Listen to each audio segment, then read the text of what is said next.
Sophie Cunningham is back with the Indiana Fever, and the way this signing went down tells you everything about how the Fever front office operates. Fever fans were sweating through all of day one without a single word about Sophie, and then her Instagram post about betting on herself sent everyone into full panic mode. But here's what actually happened behind the scenes. The deal was already done. The Fever were just sitting on the announcement while they figured out if they could also land a second enforcer to protect Caitlin Clark, and who they ended up targeting changes the entire front court picture for 2026. Sophie Cunningham finally speaks up about returning and having a second enforcer alongside her, and what she said will get you pumped up. Are you excited to have Sophie back? Who do you think is the second enforcer the Fever signed? Let me know down in the comments below. Sophie's that wild card, man. Sophie's a dog. She's a competitor, but what she brings from an energy standpoint, she raises the level of play of everybody around her. She's definitely an X factor.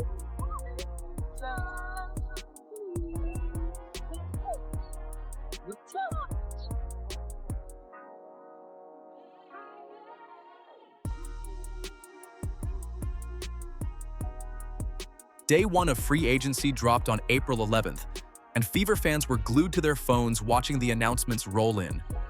Kelsey Mitchell locked in on her Supermax, Lexi Hull coming back, Monique Billings signed, Tyasha Harris signed. And then the feed just stopped. No Sophie Cunningham.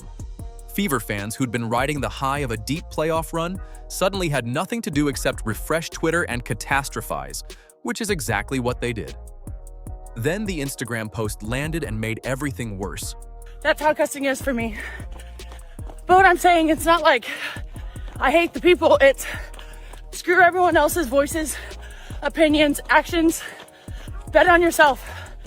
Bet on the hard work that you put in and what you're gonna put in. Like, do that and you're gonna be successful. Also, look at my running view. Stunning. Sophie put up something about betting on herself, and that was all it took. Within a few hours, the fan base had already decided she was gone, that she was testing the market, that she wanted more money than Indiana would give her, that the Tres Leches era was already over before 2026 even started. People were writing her exit story in real time, and the energy was full panic.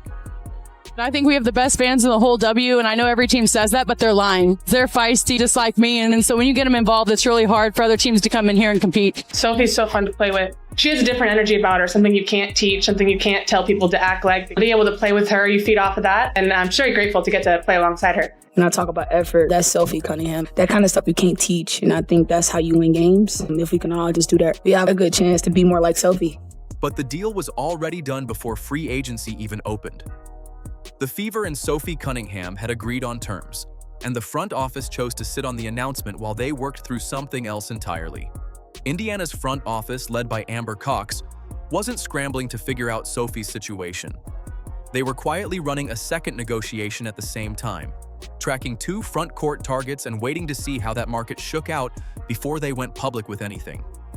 The two names they were watching were Alana Smith and Azura Stevens, both of them free agents.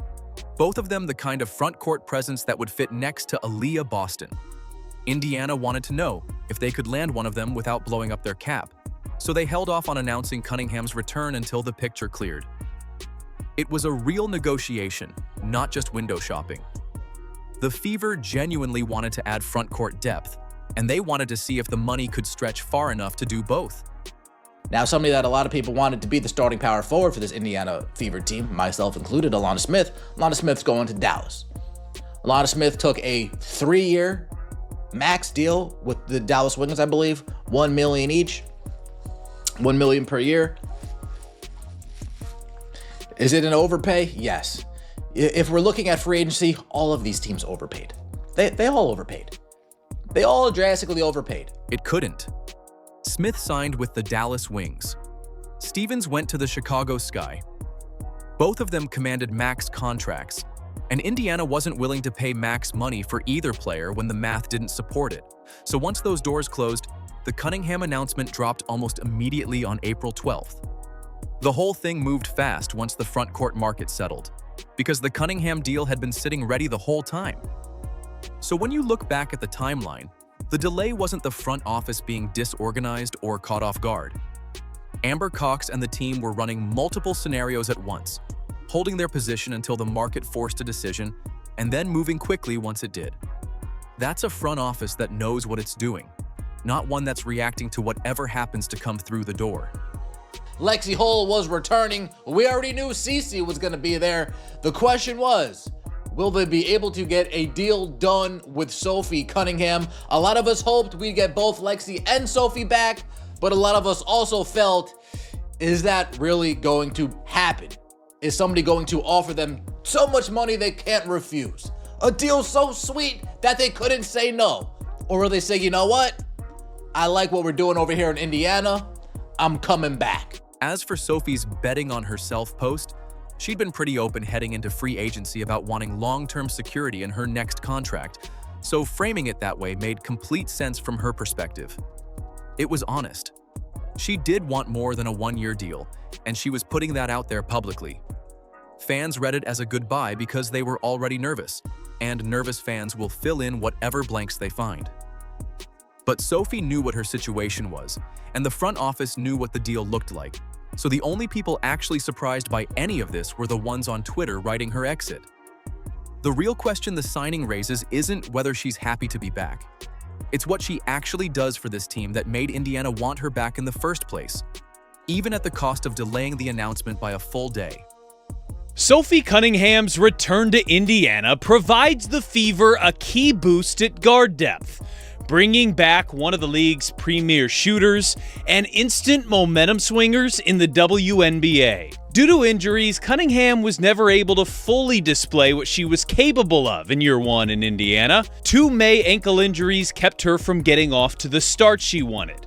And then, quite simply, she morphed into perhaps the league's best shooter over more than a month's time. The red-hot three-point shooting is real, and it matters, but if that's the only reason you think Sophie Cunningham is on this roster, you're missing the part that Caitlin Clark probably cares about most. Clark runs one of the fastest offenses in the league. She pulls defenders toward her on every single possession. She draws contact constantly, and she operates in traffic that most guards just flat out avoid. That creates a specific problem for Indiana. When opposing teams decide the best way to slow Clark down is to get physical with her, someone on the Fever has to respond. Not just once, every time. Because if there's no response, the physical play keeps coming and it gets worse, and Clark's rhythm suffers for it. That's exactly the role Sophie Cunningham fills, and the clearest example of it came in June 2025 against the Connecticut Sun. Here we go. They're trailing by 10. Keep an eye on her and J.C. Sheldon. Clark trying to back her down. Clark is okay. Sheldon, that was Clark, hitting her in the face. Clark is upset about that. Then everybody's upset about that. Marina Mabry comes in. She decks Clark, tempers flaring on both sides. J.C. Sheldon poked Clark in the eye, and Marina Mabry shoved her. And then later in that same game, Cunningham yanked J.C. Sheldon to the ground during a layup attempt. It wasn't random. Sheldon had been physical with Clark, Cunningham stepped in, and she got hit with a flagrant 2 and was ejected for it. She didn't hesitate. She knew what she was doing, and she did it anyway, because the message had to be sent clearly. There's a price for going at Clark like that, and Cunningham is the one who collects it.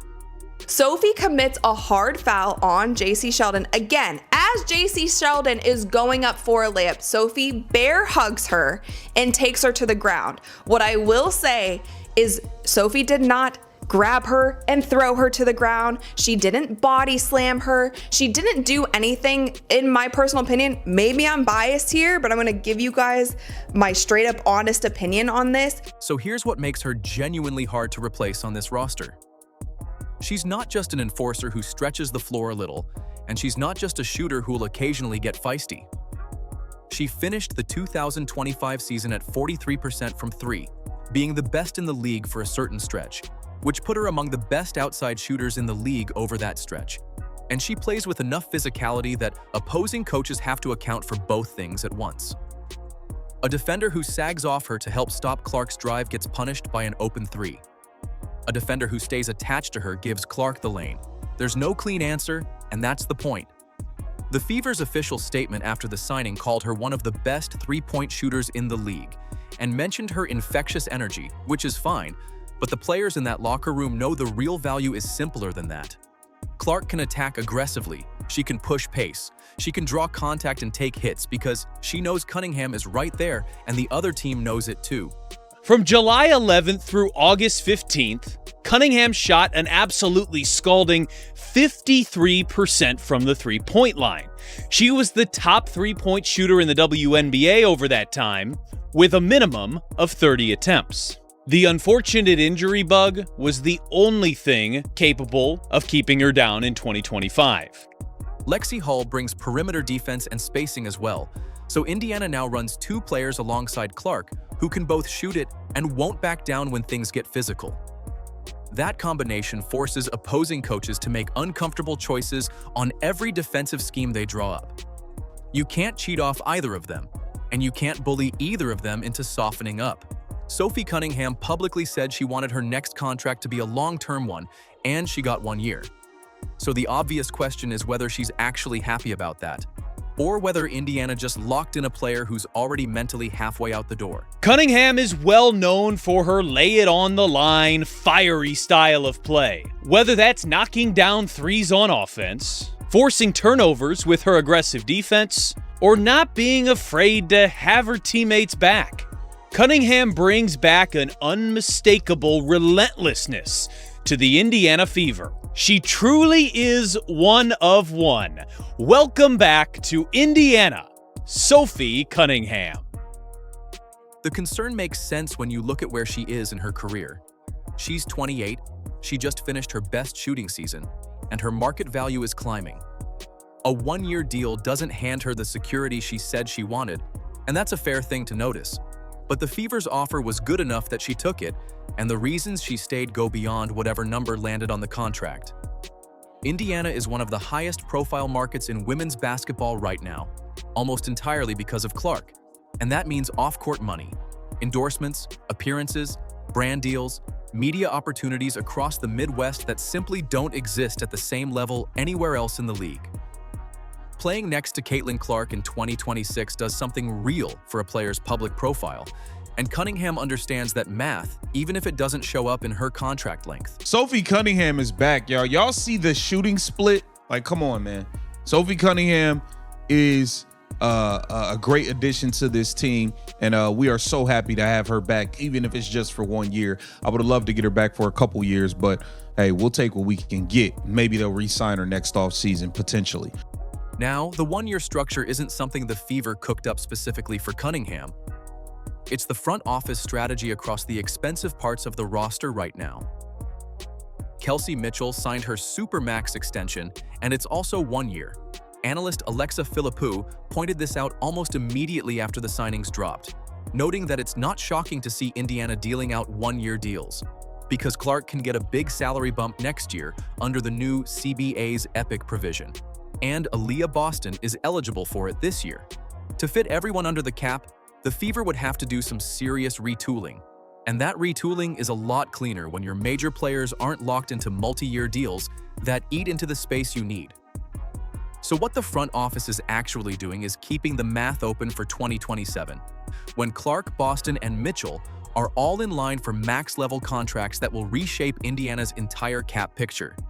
The Epic Max designation under the new CBA could apply to both Clark and Boston, and those deals are going to be massive.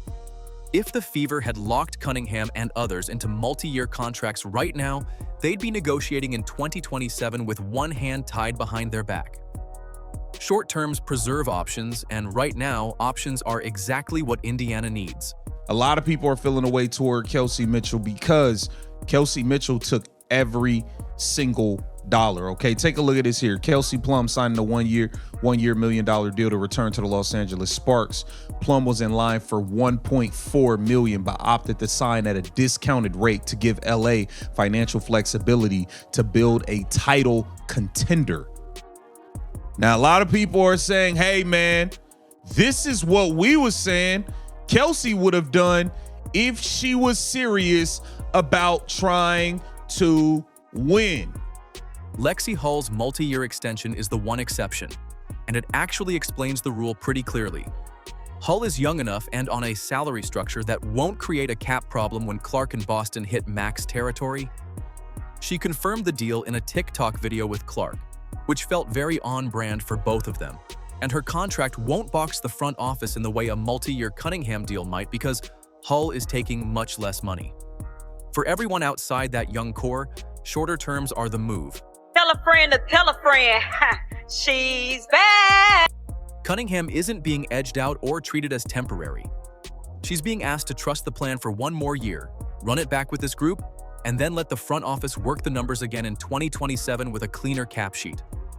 That's a different thing than being undervalued, and her own words after the signing confirmed it. She told reporters she had a feeling this is going to be another special season, which isn't how a player talks when she feels like she got a bad deal. She broke her silence about the signing by saying, "Let's get spicy." 1 year, one more run at it with Clark, Mitchell, Boston, and Hull, and the front office already eyeing what the roster looks like when the big extensions land. The guard rotation is locked. Clark, Mitchell, Hull, Cunningham, and Tyasha Harris is a backcourt that can go 5 deep without dropping off in shooting, physicality, or defense. Most teams in this league can't say that about their guards, and Indiana can. The front court is a completely different conversation right now. I still think we need a starting power forward. We're going to get into that a little bit later. Monique Billings off the bench, Ty Harris off the bench, AB at the 5. Let's see if the Indiana Fever are done or if they're going to continue to make more moves. Aaliyah Boston is good enough to anchor a championship roster, and the Fever know that, but Boston has needed consistent support next to her for 3 seasons running and hasn't always gotten it.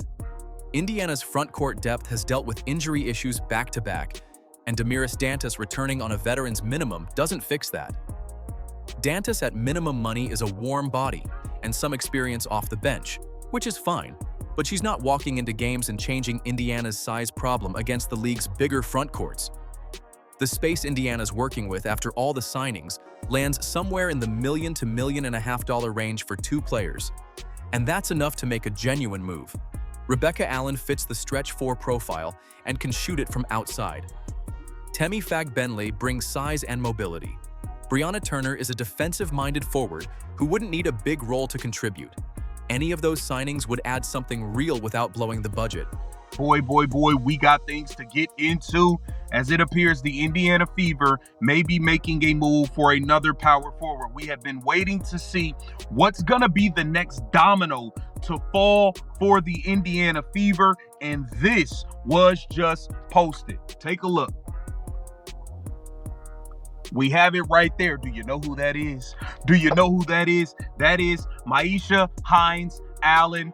She played with the Lynx before. She played with the Dallas Wings, and she may be the next domino to fall. As she posted this, where she basically scratched out the Dallas Wings logo, and she used the Indiana Fever colors, you guys.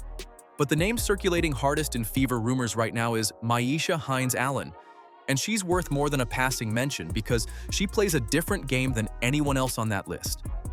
Hines Allen is physical in a way that's hard to scheme around. She fights for position before the ball even arrives. She finishes through contact instead of around it, and she pulls down rebounds in traffic that other forwards just watch bounce away. She doesn't need plays run for her to be useful, which matters a lot next to Boston, who needs space and touches to operate at her best. She can shoot threes, though not at the kind of percentage that makes her a true floor spacer, so she's not going to stretch defenses the way Allen would. What she does instead is make the game harder for whoever's guarding her and whoever's standing near the basket when Boston goes to work.